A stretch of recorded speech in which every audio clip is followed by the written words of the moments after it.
गोवन वार्ता लाईव्हचं YouTube channel subscribe करा आणि बेल आयकॉन दाबून लेटेस्ट व्हिडिओचं नोटिफिकेशन मिळवा। डिचोलीतील समाज कार्यकर्ते अविनाश जाधव यांनी आम आदमी पक्षात प्रवेश केला। यावेळी पार्टीचे समन्वयक राहुल म्हांबरे आणि इतर पदाधिकारी उपस्थित होते। निवडणूक लागीं येवपाची आसा, आमचे तोंडार आसा इनफॅक्ट निवडणूक, आनी आमच्या पार्टीन वेगवेगळ्या क्षेत्रांतले लोक जोडत चल्ल्या, वेगवेगळ्या घटकांतले लोक जोडत चल्ल्या। आज म्हज्या बरोबर आसा बाब अविनाश जाधव, तांचे आमी आज पक्षान स्वागत करता। अविनाश बाबाची वळख करून दिवपाक म्हणल्यार जो बहुजन घटक आसा ताज्या खातीर ताणें खूब काम केल्लें आसा। सरकाराक काँग्रेसचे जावं बीजेपी सरकार तांकां कडेन रेप्रेझेंटेशन दिलां, ते घटक वर्ग जो आसा तांकां जाय त्यो सुविधा मेळना, जाय त्यो शिक्षण क्षेत्रांत कसले लोन बेनिफीट घेवपाक किंवा कसले फायनान्स स्कीम ज्यो आसता सरकारच्यो त्यो फक्त पेपरार उरता, लोकां पर्यंत जितले पावपाची गरज आसा त्यो केन्नाच पावना त्यो। ताज्या खातीर ताणें खूब मोठो वावर केल्लो आसा।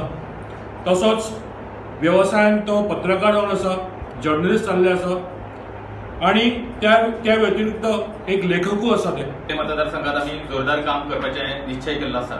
आम आदमी पार्टी खातीर आमी बिचोली मतदारसंघात आमच्या परीन जाता तितलो यत्न करून घराघरात आम आदमी पार्टी पावयतले।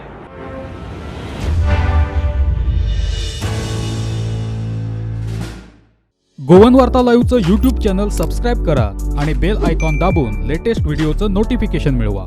भगवान श्रीराम आपल्या वडिलांच्या सन्मानार्थ राजवाड्यातून बाहेर पडून वनवासात गेले अशी शिकवण हिंदू धर्म देतो। मात्र सत्तेसाठी हपापलेल्या विश्वजित राणेंनी वडिलांनाच आव्हान देणं लाजिरवाणं आहे, अशा शब्दात आम आदमी पार्टीचे राष्ट्रीय समन्वयक तथा दिल्लीचे मुख्यमंत्री अरविंद केजरीवाल यांनी विश्वजित यांच्यावर टीका केली।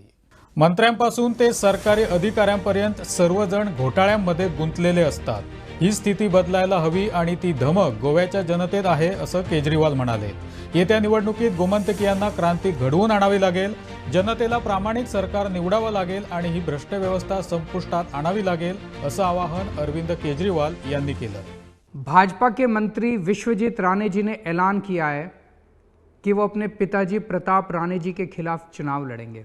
उन्होंने ऐलान किया है कि वो चुनाव में अपने पिताजी को हराएंगे। ये गोवा में चल क्या रहा है, क्या हो रहा है? ये सत्ता पाने का इतना पागलपन कि अपने पिताजी को भी भूल गए। हम लोग हिंदू हैं, भगवान राम की पूजा करने वाले लोग।